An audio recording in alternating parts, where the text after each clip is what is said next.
बाहेर गाडी थांबल्याचा आणि लगेचच गेट उघडण्याचा आवाज आला. तो ऐकून मेधा म्हणाली, महेश भाऊजी आणि हेमा वहिनी आल्या वाटतं. हो मग, जेवणाची वेळ झाली ना. अलकाने पोळी लाटता लाटता टोमणा मारला. तशा दोघीही हसल्या. या बाळकाकांनी महेश आणि हेमाचं स्वागत केलं. बाळकाकांसोबत रमेश काकाही बसले होते. महेश हेमाने दोघांना वाकून नमस्कार केला. हेमा पाय धुण्यासाठी आत निघून गेली. का रे दोघंच, मुलं कुठे आहेत? बाळकाकांनी विचारलं. कल्पेश तर अमेरिकेत आहे आणि हर्षा घरी आहे. आज तिच्या क्लासमध्ये परीक्षा आहे म्हणून आली नाही आहे. महेश धडधडीत खोटं बोलला. खरं तर हर्षाला असे धार्मिक कार्यक्रम आवडायचे नाहीत म्हणून ती आली नव्हती. पण तसं सांगणं महेशला बरं वाटलं नाही. आता कसली परीक्षा? तिचं तर MSc झालं आहे ना. बाळकाकांनी नाराजाने विचारलं. अहो, UPSCचे क्लासेस लावले आहेत तिने. आता काय कलेक्टर करायचे की काय तिला? कशाला या भानकेडे करवतोयस? उरकून टाक तिचं लग्न, रमेश काका म्हणाले. मुलं नाही ऐकत आजकाल. रमेश काका, बघूया नाही जमलं UPSC तर तोच पर्याय आहे. बाळकाका रमेश काका दोघेही काही बोलले नाहीत. हेमा हातपाय धुवून किचनमध्ये शिरली. तिला पाहून अलका म्हणाला, लवकर आलात वहिनी? नाही म्हणजे मागच्या वर्षी जेवणाची ताटं घेतली आणि तुम्ही आला होतात म्हणून म्हटलं. तिचा कुत्सित टोमणा हेमाच्या लक्षात आला. पण ती चुप्प बसली, काहीच बोलली नाही. सांगा काय करायचंय? भजी वडे राहिले असतील तर मी तळते की पोळ्या करू मी? चालेल हेमा वहिनी, तुम्ही पोळ्या करा. मेधा म्हणाली. तसं अलकाने लगेच पोळ्या लाटणं सोडून दिलं आणि तिने हेमाला ओट्यापाशी उभं राहायची जागा करून दिली. अगं बाई, केव्हा आलीस हेमा? मंगला काकूंनी आत येत विचारलं. आणि काय गं? मी तुला म्हटलं होतं की आदल्या रात्री मुक्कामाला ये, पण याही वर्षी तू वेळेवर येतेस? नाही जमत हो काकू. काल मला बँकेतून यायला 7 वाजून गेले होते. काल यांची बिल्डर असोसिएशनची मीटिंग होती. सकाळी बांधकामावरचे सगळे सुपरवायझर्स घरी येतात, त्यामुळे घरून निघायलाही उशीर झाला. अगं, ही कामं तर रोजचीच आहेत. गौरी वर्षातून एकदाच येतात, तेव्हा आज तरी लवकर यायचा प्रयत्न करत जा. कामाचं नाही म्हणत मी, वर्षातून एकदा तरी येता तुम्ही आमच्याकडे. तेवढंच बोलणं बसणं होतं. पटते मला काकू, पण काय करू? इतकं धकाधकीचं आयुष्य होऊन गेलं आहे की इच्छा असूनही, मनातून इच्छा असतानाही कुठं जाता येत नाही. सोडून देते नोकरी. काय कमी आहे तुला? एवढा मोठा बंगला, 3 4 व्हीलर आहेत. हेमाने एक सुस्कारा सोडला. आतल्या गोष्टी तिलाच तर माहीत होत्या. मग म्हणाली, मलाही कंटाळा आलाय, पण ह्यांचा व्यवसाय असा बेभरवशाचा. हर्षा अजून कुठे नोकरीला लागलेली नाही. ती माग लागली की सोडेन म्हणते. बरं मुलींनो, आटपर लवकर, गुरुजी येण्याची वेळ झाली आहे. आरती झाली की ती लगेच जेवणाची घाई करतील. मंगला काकू तिथून देवघरात निघून गेल्या. आरतीची तयारी केली. बाहेर हॉलमध्ये त्या आल्या तेव्हा सवाष्ण आणि ब्राह्मण घरात येऊन बसल्याचं त्यांना दिसलं. महेश बाळकाका आणि रमेश काकांसोबत गप्पा मारत बसला होता. त्या पुरुषांना आरामात बसलेलं पाहून काकूंना त्यांच्या भाग्याचा हेवा वाटला. तेवढ्यातच गुरुजी आले. त्यांच्यासोबत बाळकाकांची दोन्ही मुलं अनंत आणि अनिकेत होते. चला सगळे आरतीला, गुरुजी म्हणाले. तशी सगळी मंडळी उभी राहिली. किचनमधून मेधा आणि अलकाच्या पाठोपाठ हेमाई बाहेर आली. आरती झाली. महालक्ष्म्यांना नमस्कार केल्यावर हेमाने पेढ्याचा बॉक्स देवीच्या समोर प्रसाद म्हणून ठेवला. महेशने पाकिटातून 5,000 काढून देवीसमोर ठेवले. त्या 500च्या नोटा पाहून मंगल काकू खुश झाल्या. मेधानेही ते पाहिलं. किचनमध्ये गेल्यावर ती अलकाला दबक्या आवाजात म्हणाली, महेश भाऊजीने 5,000 ठेवलेत. बस फक्त 5,000? अलका नाक मुडत म्हणाली. 5,000 कमी झालेत का? अलकाच्या बोलण्यातून डोकावणारा मत्सर पाहून मेधाने विचारलं. हो मग, त्यांच्या श्रीमंतीच्या मनाने कमीच आहेत. 5,000पेक्षा 10,000 तरी द्यायला पाहिजे होते. दोघी हसल्या. फक्त अलकालाच नाही तर बाळकाकांच्या संपूर्ण कुटुंबाला महेशच्या कुटुंबाचा मत्सर वाटायचा. खरं तर महेशचे वडील सुधाकर तिन्ही भावांमध्ये सर्वात गरीब, तर बाळकाका सर्वात श्रीमंत. एका सरकारी कचेरीत नोकरी करत असल्यामुळे बाळकाकांना 2 नंबरची कमाई भरपूर होती. सुधाकर जिल्ह्याच्या ठिकाणी सायकल रिपेअरिंगचं काम करायचे. जशी सायकलींची संख्या कमी झाली आणि मोटरसायकलींची संख्या वाढू लागली, तसं त्यांनी स्कूटर मोटरसायकलच्या दुरुस्तीचं काम शिकून घेतलं आणि एका टपरीत गॅरेज सुरू केलं. पै जमा करून त्यांनी काटकसर करून त्यांनी पैसा जमवला. त्यातून स्पेअर पार्टचं दुकान चालू केलं. त्यात रगड पैसा मिळू लागल्यावर त्यांनी होंडाच्या गाड्यांची एजन्सी घेतली. या दरम्यान त्यांनी मुलांना खूप शिकवलं. महेश सिव्हिल इंजिनियर तर रितेश सॉफ्टवेअर इंजिनियर झाला. नैना चार्टर्ड अकाउंटंट झाली.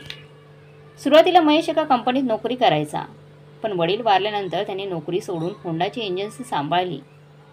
सोबतच कन्स्ट्रक्शनची कामं करायला सुरुवात केली. आता तो नामवंत बिल्डर झाला होता. हेमासारखी सुंदर, सुशील आणि बँकेत ब्रँच मॅनेजर पदावर चांगल्या पगाराची नोकरी करणारी बायको त्याला मिळाली होती. रितेश बँगलोरला एका कंपनीत नोकरीला लागला. त्याने त्याच्यासोबत काम करणाऱ्या एका मल्याळी ख्रिश्चन मुलीशी लग्न केलं. ख्रिश्चन मुलीशी लग्न केलं होतं तर नैना एका मोठ्या बिझनेसमॅनशी लग्न करून सिंगापूरला स्थायिक झाली. तिघही व्यवस्थित सेटल झाले होते. संपूर्ण घराण्यात सुशिक्षित आणि श्रीमंत परिवार होता. तिघांचा रमेश काकांची मुलंही मुंबईत बऱ्याच नोकरीला होती. पण सर्वात निराश केलं होतं बाळकाकांच्या मुलांनी. फारसे न शिकल्यामुळे अनंत एका किराणा दुकानात काम करत होता. अनिकेतला सरकारी कचेरीत लावायचे बाळकाकांनी खूप प्रयत्न केले, पण यश न आल्याने शेवटी अनिकेत रिक्षा चालवू लागला. शून्यातून विश्व निर्माण करणाऱ्या सुधाकरच्या परिवाराचा साहजिकच बाळकाकांचं कुटुंब मत्सर करत होतं. बाळकाका सर्वात श्रीमंत म्हणून अगदी पहिल्यापासून गौरीची स्थापना दरवर्षी बाळकाकांकडे व्हायची. अनेक वर्षापासून चालत आलेली ती प्रथा होती. महेश आणि हेमा न चुकता दरवर्षी गौरीपूजनाच्या दिवशी बाळकाकांकडे येत असत. मंगला काकूंनी सवाष्ण ब्राह्मणांना जेवायला बसवलं. त्यांची जेवणं झाल्यावर पुरुषांच्या पंक्ती बसल्या. त्या आटोपल्यानंतर बायकांच्या पंक्ती बसल्या. पुरुष मंडळी बाहेर अंगणात बसून पान सुपारीचा आनंद घेत होती. जेवणं सगळ्यांची आटोपली. किचनमध्ये भांड्यांचा ढीग पडला होता. धुनी भांडी करणारी बाई येणार नव्हती. आज जास्त कामं करावं लागणार याचा तिला अंदाज असल्याने ती जाणून बुजूनच बाहेरगावी निघून गेली होती. अर्थातच तिचं काम मेधा आणि अलकालाच करावं लागणार होतं. तो भांड्यांचा ढीग पाहून हेमाच्या अंगावर काटा आला. मंगला काकूंनी त्याच्या दोन्ही सुना सकाळी 4 वाजल्यापासून उठल्या होत्या. धार्मिक कार्यक्रम म्हटलं की बायकांच्या जीवाचे हाल हे ठरलेलंच असायचं. या ग मुलीनं बैठकीत थोडा वेळ बसायला. मंगला काकूंनी आवाज दिला, अहो आई, भांडी घासायची पडली आहेत आणि संध्याकाळी हळदी कुंकवाचा कार्यक्रम आहे. अलका कंटाळून म्हणाली, असू दे का अलका, ये थोडा वेळ गप्पा मारायला, मग आम्हाला निघायचंय.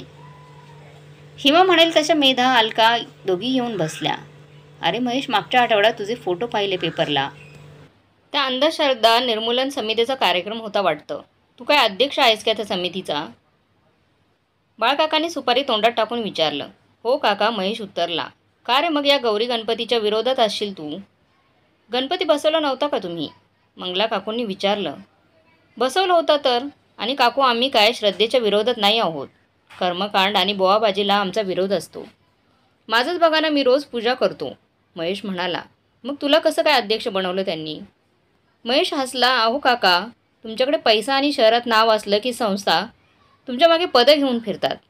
काय रे, तू म्हणतो मी पूजा करतो, पण या व्यतिरिक्त दुसरं कधी काही तुम्ही करता का देवाचं? अरे, असं काही धार्मिक कार्य केलं की घरात लक्ष्मी नांदते, शांतता नांदते, मन समाधानी राहतं.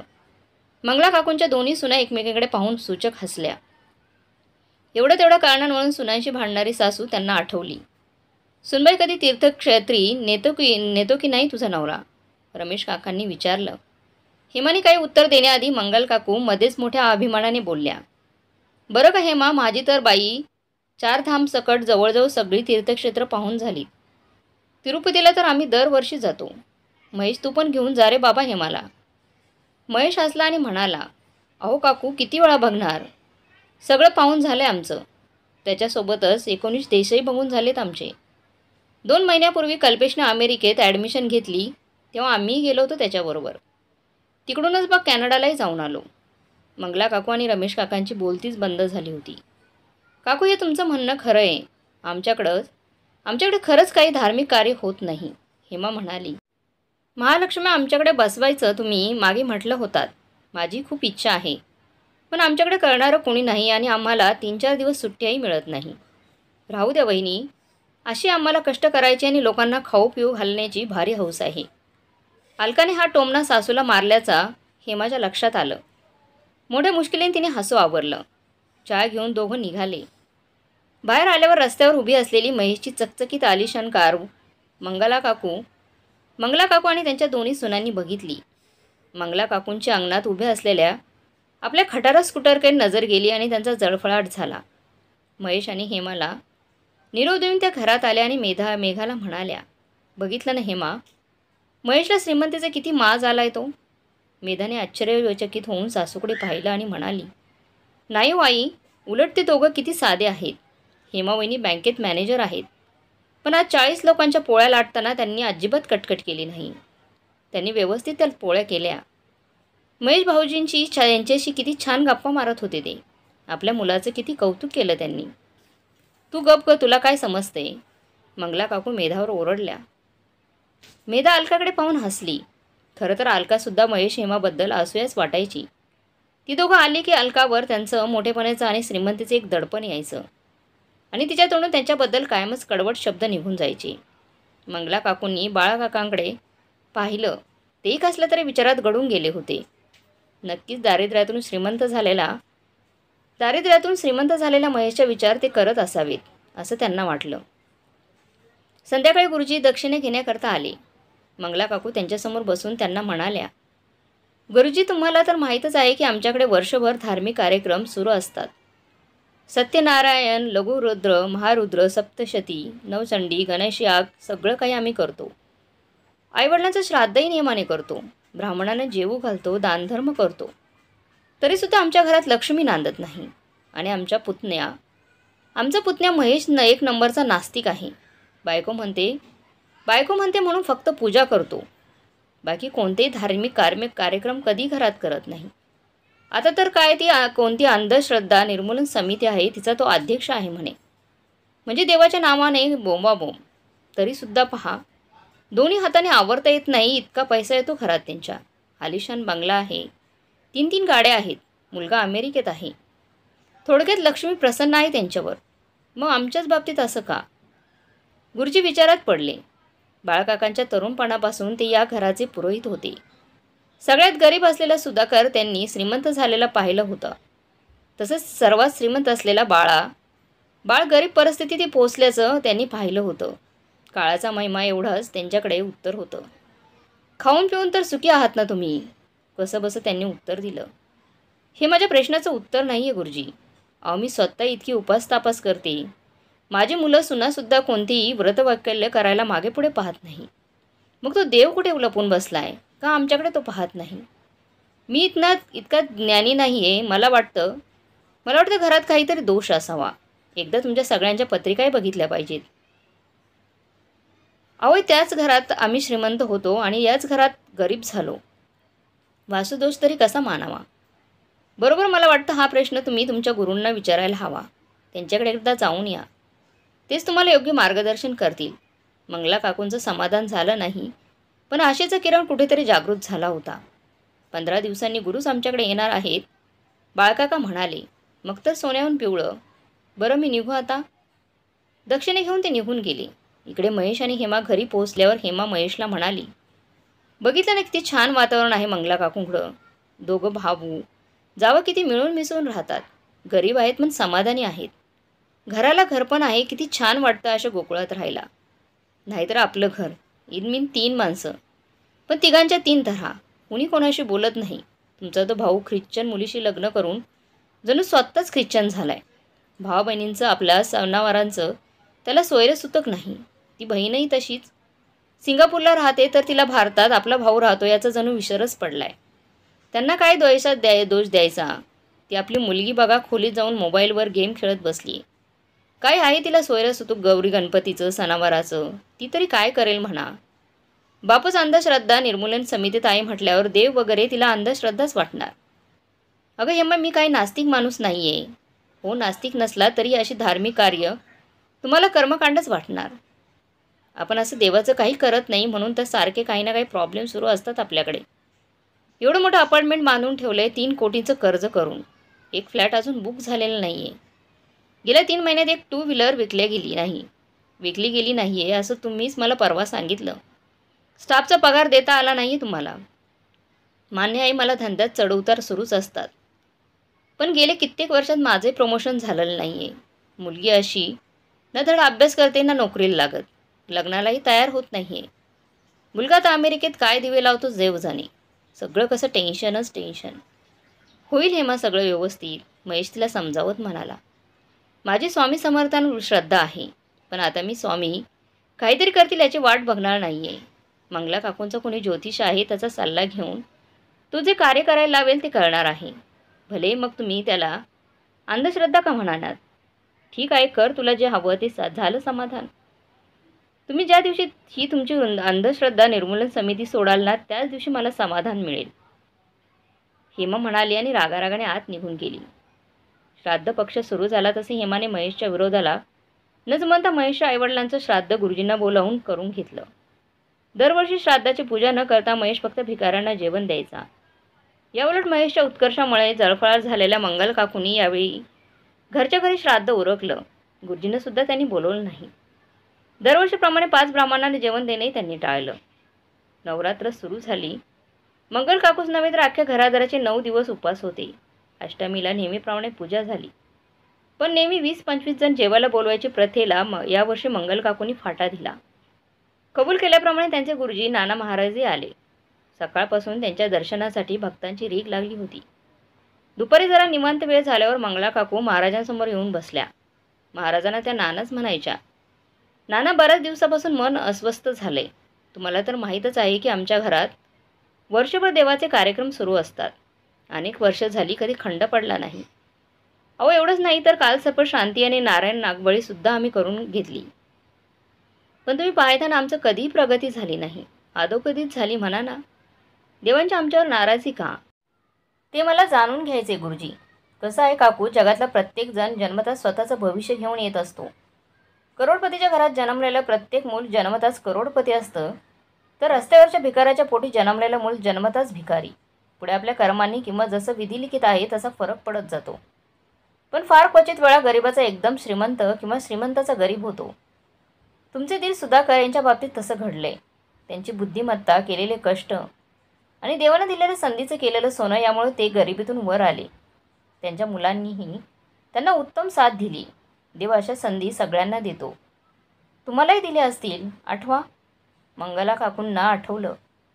मोठ्या मुलाला मुंबईत एका चांगल्या कंपनीत नोकरी मिळत होती. पण मुंबईचं धकाधकीचं आयुष्य त्याला आवडत नव्हतं. मुंबईला जाऊन तिथं राहणं त्याला आवडतच नव्हतं, म्हणून त्याने ती नाकारली. हाच त्याचा मित्र तिथे मोठा अधिकारी झाला होता आणि त्याला लाखाच्या वर पगार होता. लहान मुलालाही चंद्रपूरला महाराष्ट्र राज्य वीज मंडळात पैसे भरून नोकरी मिळणार होती. पण बाळकाकांना पैसे भरायचे नव्हते. शिवाय गावातल्या सरकारी कचेरीत नोकरी मिळेल असा विश्वास वाटत होता. शेवटी काय झालं, दोन्हीकडे त्याला नोकरी मिळालीच नाही. तसंच देवाचे अनेक कार्यक्रम आपण बघतो. नाना महाराज बोलत होते, त्याने आपलं भाग्य बदलेल अशी आशा ठेवतो. पण ते चुकीचं आहे. अहो, अनेक नास्तिक माणसं उच्च स्थानावर आहेत, कारण त्यांचं विधिलिखित तेच आहे. एकाच तारखेला, एकाच वेळी आणि एकाच हॉस्पिटलमध्ये माझा आणि माझ्या मित्राचा जन्म झाला. आज तो करोडपती आहे आणि मी असा दारोदार भटकत आहे. मी ब्रह्मचारी आहे आणि त्याची 2 लग्न झाली आहेत. ज्योतिषशास्त्राला आव्हान देणारी ही परिस्थिती आहे. आम्ही दोघं कधी भेटलो की मी त्याला म्हणतो की तू किती सुखी आहेस, तुला 2-2 बायका आहेत. तर तो म्हणतो, अरे बाबा, या 2 बायकांमुळे मी हैराण झालो आहे. उलट तू किती सुखी आहेस, तुला एकही बायको नाही. नाना महाराज जोरात हसले. नाही, पण आमचा पुतण्या महेश देवाचं काहीच करत नाही. नास्तिक आहे तो. जवळजवळ नास्तिकच म्हणा ना, तरी तो सुखी आहे, मंगला काकू म्हणाल्या. अहो काकू, समर्थ म्हणून गेले, जगी सर्व सुखी असा कोण आहे. महेशला काहीतरी दुःख असतीलच ना. तो ते सांगत नाही इतकंच. आपण म्हणतो आपल्या देशाचा पंतप्रधान किती सुखी असेल. आलिशान बंगला, गाडी, विमानाशिवाय प्रवास नाही. त्याच्या इशाऱ्यावर नाचणारी माणसं, देशविदेशांचे दौरे, तिथे मिळणारा मान सन्मान. पण त्यांना वैयक्तिक आयुष्य असं काही असतं का. राजकारणात कुणाचं मन दुखवून चालत नाही. त्रास देणाऱ्या सहकाऱ्यांना सुद्धा सांभाळून घ्यावं लागतं. मनमानी करून चालत नाही. विरोधक तुम्हाला खाली खेचायला टपूनच बसलेले असतात. थोडी काही चूक झाली तर लायकी नसलेली माणसंसुद्धा शिव्या द्यायला मागे पुढे पाहत नाहीत. शहाणपणे शिकवायला कमी करत नाहीत. आपल्याला खुर्ची दिसते, मोठ्या लोकांची खुर्ची दिसते, त्यावरचे काटे आपल्याला दिसत नाही. विषय भरकटतोय हे पाहून मंगला काकू घाईघाईने म्हणाल्या, पण मग नाना, आम्ही उपास तापास, गौरी गणपती, नवरात्र, सणवार काही करायचं नाही का? नाही म्हणजे तुम्ही म्हणता तसं विधिलिखितच असेल. तुम्ही म्हणता तसं विधिलिखितच असेल तर हे सर्व करून काय उपयोग? का नाही करायचं? अहो, या सणावारांच्या माध्यमातून तुम्ही समाजातल्या प्रत्येक घटकाला मदत करता. ब्राह्मण, फुलवाला, दुकानदार यांसारखे घटक यावर आपली गुजारणा करतात.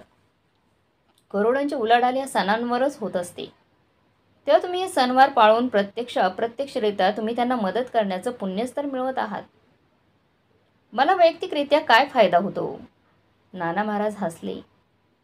काकूंची अस्वस्थता त्यांच्या लक्षात आली. प्रत्येक वेळी आर्थिकच फायदे होतात असं नाही काकू. आज तुम्ही 75 वर्षाच्या, तर काका 83 वर्षांचे आहेत. एक गुडघेदुखी सोडली तर तुम्हाला कोणतेच आजार नाहीत. 2 मुलं, सुना, नातवंड गुण्यागोविंदाने नांदतायत तुमच्याकडे. तुमच्या घराकडे पाहून अनेकांना मत्सर वाटत असेल. हा मुद्दा मात्र बरोबर होता.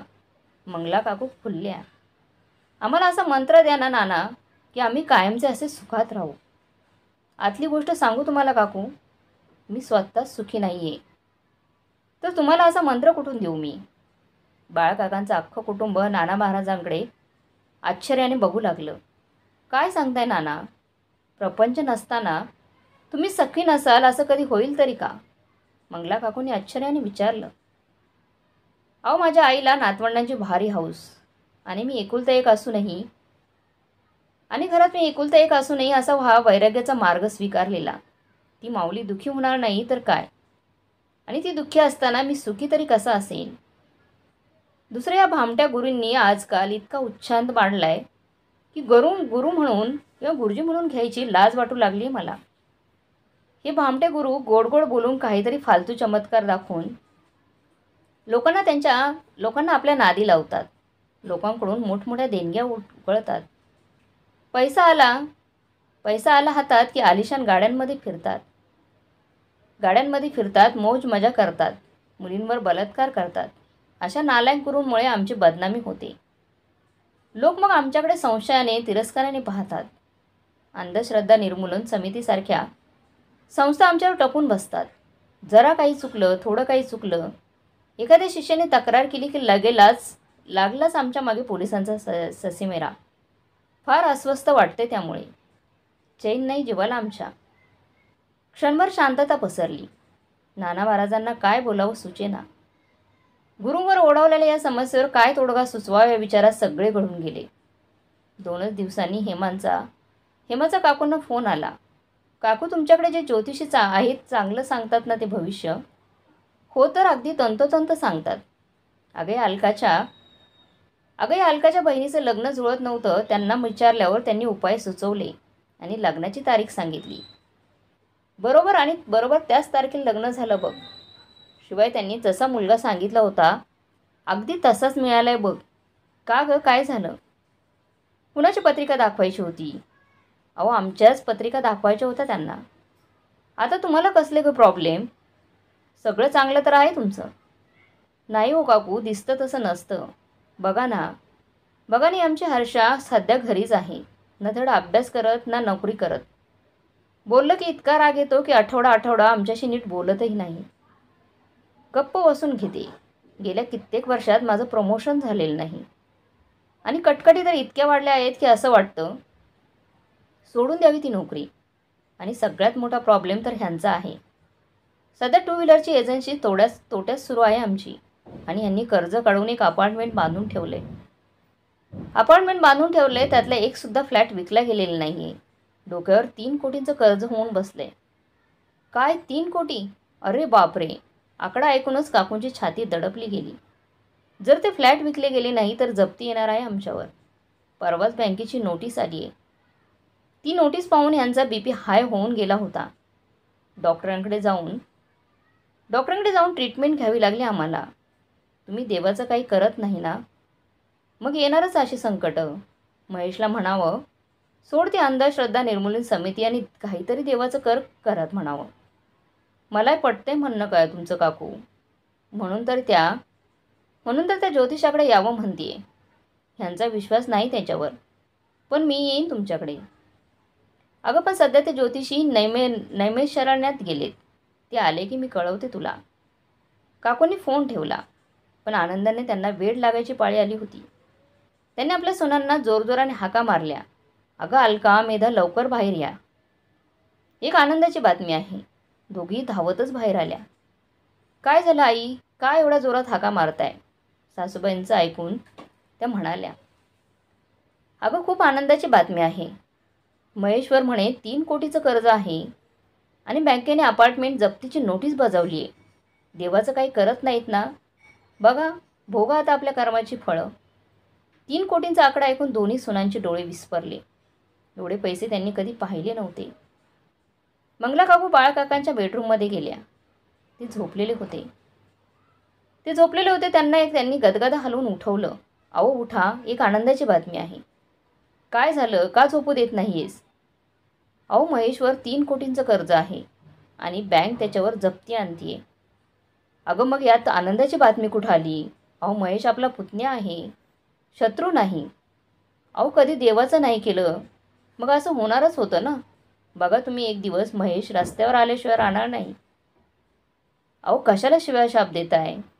कधी महेश आणि त्याची बायको आपल्याशी वाईट वागलेत का? उलट मागे अनिकेतला नवी रिक्षा घ्यायची होती तेव्हा महेशने त्याला 50,000 रुपये दिले होते. ते पण आपण अजून फेडले नाहीत. विसरलं वाटतं. बाळकाका चिडून बोलले. मंगला काकूंचा हिरमुसल्या तरी त्यांचा आनंद अजिबात कमी झाला नाही. त्या न बोलता देवाघरासमोर आल्या. देवाला हात जोडून म्हणाल्या, देवा जसे आहोत त्यात सुखी ठेव रे आम्हाला आणि तुझ्यावर विश्वास न ठेवणाऱ्यांचे असेच हाल होऊ दे. भीक मागायची पाळी होती त्यांच्यावर. त्या दिवसापासून काकू देवाची जास्तच भक्ती करू लागल्या. दसरा आटोपला. दिवाळीला 4-5 दिवसच उरले पण हेमाचा फोन आला नाही. तशा काकू बेचैन होऊन गेल्या. महेश्वरच्या जप्तीचं काय झालं? कर्ज होतं त्याचं काय झालं? हे जाणून घेण्यासाठी त्या अधीर झाल्या होत्या. स्वतःहून फोन करणं तर चुकीचं दिसलं असतं. आणायचं संध्याकाळचं त्यांच्याकडे जायचं होतं ते ज्योतिषी नैमिषारण्यातून आल्याचं कळालं. त्यांनी घाईघाईन हेमाला फोन लावला. अगं हेमा, ते ज्योतिषी परत आलेत. तुला यायचं ना त्यांच्याकडे? अहो काकू, सध्या दिवाळीमुळे बँकेतल्या कामामुळे फुरसतच मिळत नाही मला. आणि ज्या प्रॉब्लेमसाठी मी भटजींकडे भेटायला येणार होते ना ते सगळे सॉल्व्ह झाले. म्हणजे जी जप्ती येणार होती त्याचं काय झालं? काकूने बेचैन होऊन विचारलं. ती कॅन्सल झाली काकू. दिवाळीच्या मुहूर्तवर शुभप्रवेशासाठी लोकांनी 12 फ्लॅट बुक केलेत. त्यामुळे कर्जच फिटून गेलं. दुसरा होंडाने नवी गाडी लॉन्च केली. तिची एवढी तुफान विक्री होती की सध्या ह्यांना जेवायला सुद्धा फुरसत मिळत नाही. तिसरा हर्षाला बँगलोरला जॉब मिळालाय. दिवाळीनंतर जॉईन करते ती. आणि मला सुद्धा बँकेने प्रमोशन दिले. आणि काकू सगळ्यात आनंदाची गोष्ट म्हणजे या दिवाळीला रितेश भाऊजी आणि नैनाताई सिंगापूरवरून येत आहेत. बघा ना काकू, भगवान देत आहे तो छप्पर फाडके देत आहे.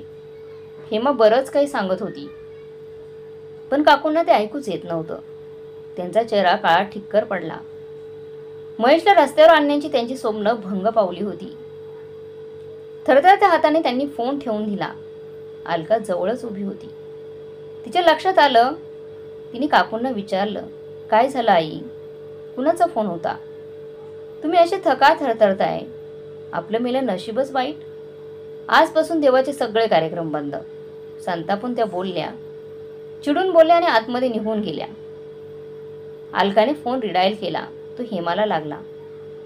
हेमाशी बोलल्यावर तिच्या लक्षात सगळा मामला आला. खरं तर तिलाही हेमाबद्दल असूया वाटायची. पण आपल्या सासूने मत्सराची अगदी खालची पातळी गाठल्याचं तिच्या लक्षात आलं.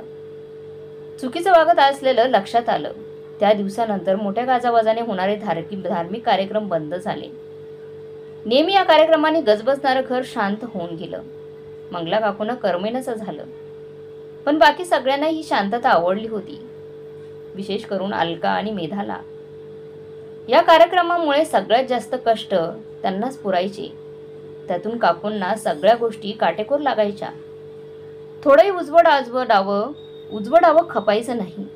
असं झालं तर त्या 4 चौघात सुनांचा पान उतारा करायला मागे पुढे पाहायच्या नाहीत. आणि कार्यक्रम बंद झाल्यामुळे दोघींना मुलाबाळांकडे नवऱ्याकडे लक्ष द्यायला फुरसत मिळू लागली. मुलाचा अभ्यास घेणं, शॉपिंग करणं, लग्न समारंभाला हजर राहणं, कधीतरी सिनेमा बघणं, नवीन पदार्थ करून बघणं, कधीतरी बाहेर जेवायला जाणं असे प्रकार होऊ लागले. अनंता अनिकेतचं अर्ध टेन्शन कमी झालं. या कार्यक्रमांमुळे त्यांना नोकरी, व्यवसाय सोडून बऱ्याचदा घरी राहावं लागायचं. त्यामुळे त्यांची होणारी कुचंबना आता कमी झाली होती. बाळकाकाही काही देवीपडे नव्हते, पण बायकोच्या हट्टापुढे त्यांना नमतं घ्यावं लागायचं. अशा उतार वयात हवी असणारी शांतता आता त्यांना मिळू लागली. एकदा नाना महाराजांच्या आश्रमात एका कार्यक्रमासाठी बाळकाकांच्या सर्व परिवाराला निमंत्रित केलं होतं. अलका आणि मेधा जाणार होत्या, म्हणून त्यांनी मंगला काकूंनाही चालायचा आग्रह केला. काकूंनी तोंड वेडवाकडे केलं आणि म्हणाल्या, इतक्या वर्षापासून आपण नानाला गुरु मानले, काय केलं त्यांनी आपल्यासाठी? गुरु न मानणारे माणसं करोडपती होत आहेत आणि आपण गुरुसेवा करणारे दिवसेंदिवस रसातळाला चाललोय. नुसतं कोडे शाब्दिक उपदेश करतो तो नाना, भक्तांचा काही फायदा करून देत नाही, असं म्हणून त्यांनी यायला ठाम नकार दिला. अलका आणि मेधा आश्रमात गेल्या.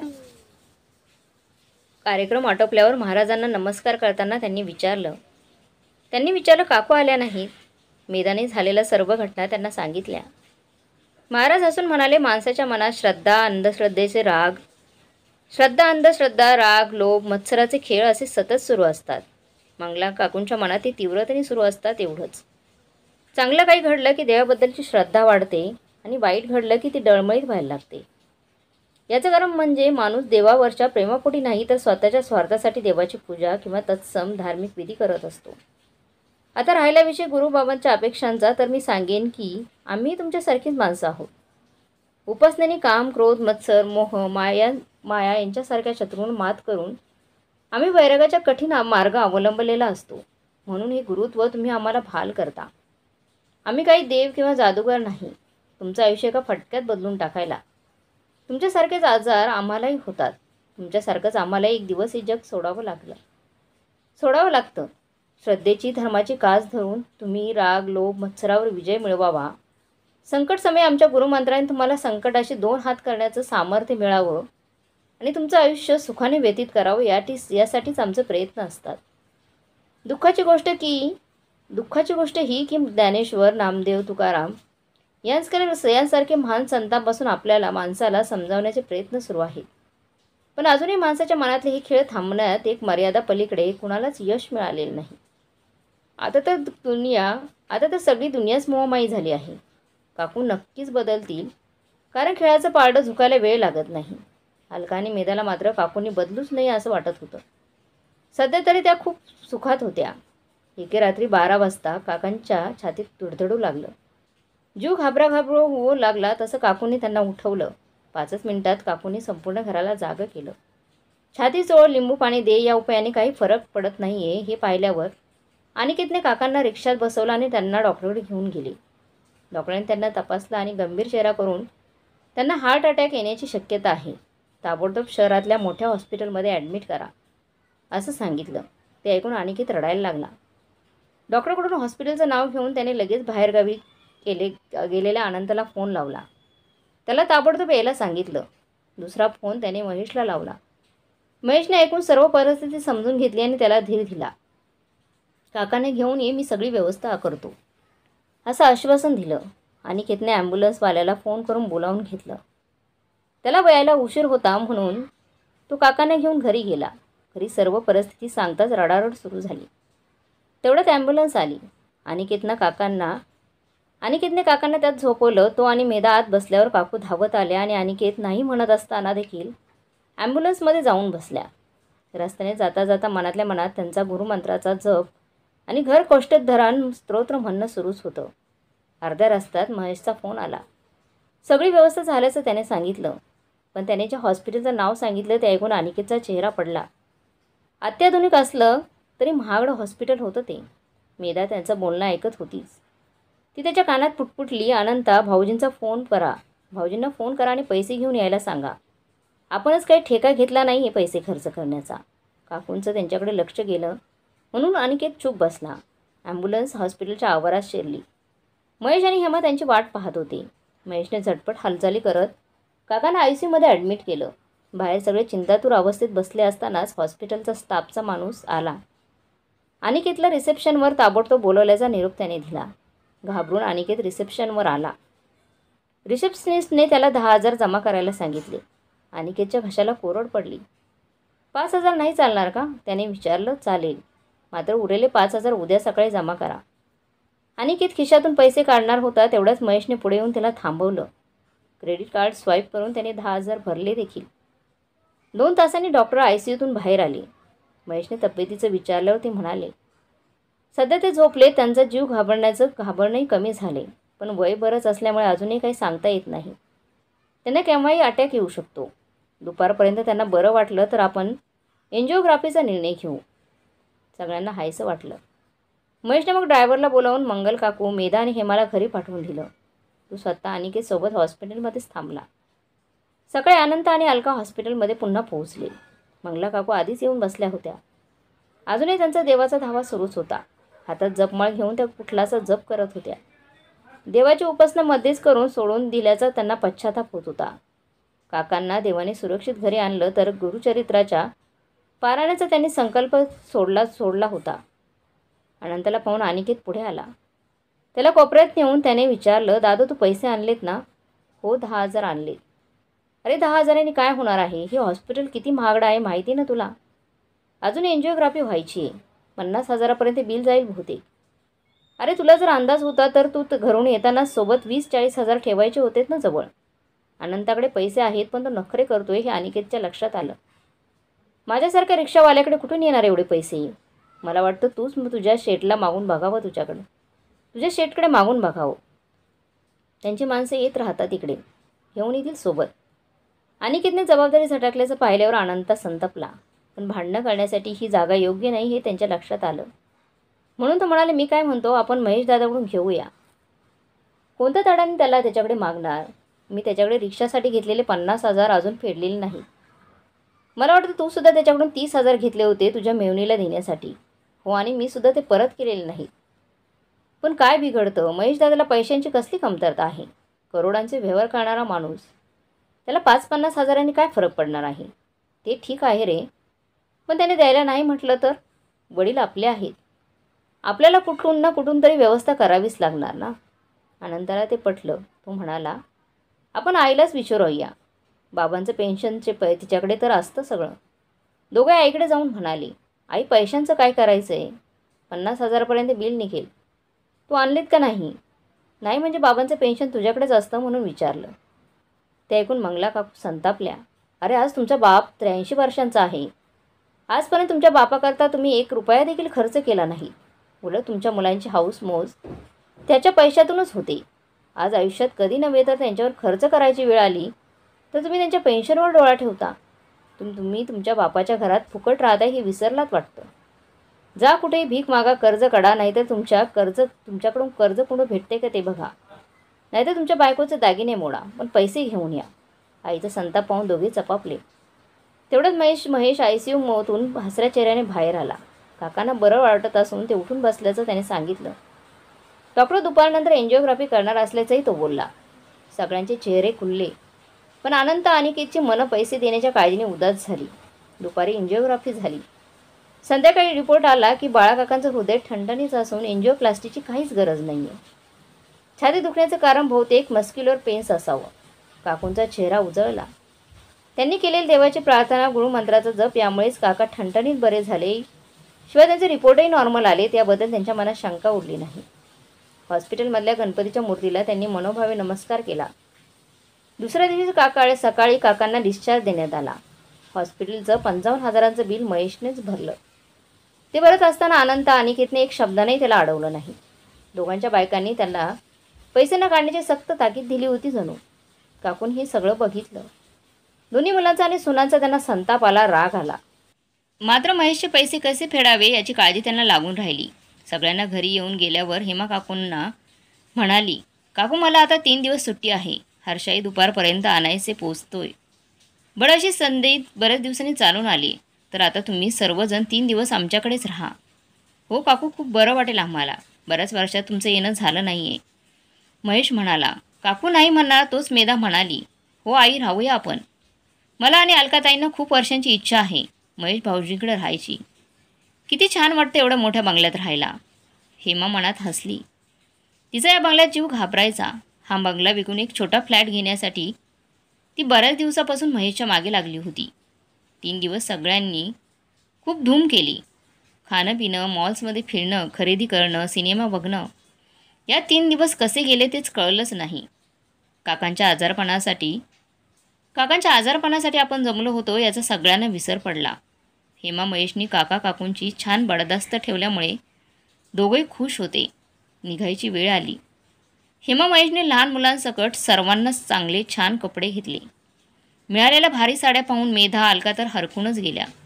काका काकू येत जा असेच मधून अधून. आम्हाला अगदी आईवडील येऊन गेल्यासारखं वाटेल बघा. महेश म्हणाला, हो खरं आहे. अलका, मेधा तुम्ही येत जा गं. आज मला माझ्या बहिणीच आल्यासारखं वाटते मला. हेमा डोळे पुसत म्हणाली. तसं काकूने तिला जवळ घेतलं. तिच्या डोक्यावरून प्रेमाने हात फिरवला. सगळे गाडीत बसले. पण काकू म्हणाल्या, थांब जरा, देवाला भेटायचं राहिलंय. आतमध्ये येऊन त्या देवासमोर उभ्या राहिल्या. त्यांच्या घरापेक्षाही मोठं, सुंदर आणि वेगवेगळ्या फुलांनी देवाने सजवलेलं ते देवघर पाहून त्यांचं मन भरून आलं. देवाची मनापासून माफी मागून त्यांनी साष्टांग दंडवत घातला. मग बाहेर येऊन त्या गाडीत बसणार तेवढ्यात अचानक काहीतरी आठवून त्या महेशला म्हणाल्या, घरी गेले की पैसे पाठवते रे महेश. महेश म्हणाले, याचा अर्थ काकू तुम्ही मला परकं समजता? अहो, माझे आई वडील फार लवकर गेले. त्यांची सेवा करण्याची संधी काही आम्हाला मिळाली नाही. तुमची तरी सेवा आम्हाला करू द्या. काही पाठवू नका ते पैसे आता. अहो, मुलगा कुठे आईवडिलांकडे पैसे मागतो का? मुलाचा एवढा अधिकार नाही का? आणि हो, पुन्हा कधी असे प्रॉब्लेम आले तर जरूर या माझ्याकडे. पैशांचा विचार करू नका. काकूंना मात्र गहिवरून आलं. त्यांनी महेशला मिठी मारली. मिठी मारतानाच अनंता आणि अनिकेतने सोडलेला सुटकेचा निश्वास त्यांच्या नजरेतून सुटला नाही. महेशने आपल्या 2 गाड्यांमध्ये सर्वांना बसायला सांगितलं. गाड्या निघाल्या. निरोपाचे हात बराच वेळ हालत होते. काकू प्रवासात शांत बसल्या होत्या. आपल्याला अद्दल घडवण्यासाठी, आपल्याला सगळं काही दाखवण्यासाठी देवानेच हे सगळं घडवून आणलं यावर त्यांचा विश्वास बसला होता. या घटनेच्या निमित्ताने त्यांच्या सुनांचं खरं रूप त्यांच्यासमोर आलं होतं. ज्याचा मत्सर आणि तिरस्कार, रागराग त्या करत होत्या, तो महेश त्यांना खऱ्या मुलासारखा वाटू लागला होता. त्याचा एवढा तिरस्कार केला, पण त्यानेच त्यांची चांगली प्रकारे काळजी घेतली होती. अंधश्रद्धा, मत्सर, द्वेष यांची इनिंग संपली होती. श्रद्धा, प्रेम आणि विश्वास यांची इनिंग सुरू झाली होती. पण हा मानवी मनाचा खेळ होता. यातली कोणती इनिंग कधी सुरू होणार आणि कधी संपणार हे काळच ठरवणार होता. तर मग मित्रमैत्रिणींनो, तुम्हाला ही आजची वेगळी कथा कशी वाटली कमेंट बॉक्समध्ये नक्की कळवा. आणि कथा आवडली असेल तर लाईक, शेअर, सबस्क्राईब नक्की करा. धन्यवाद.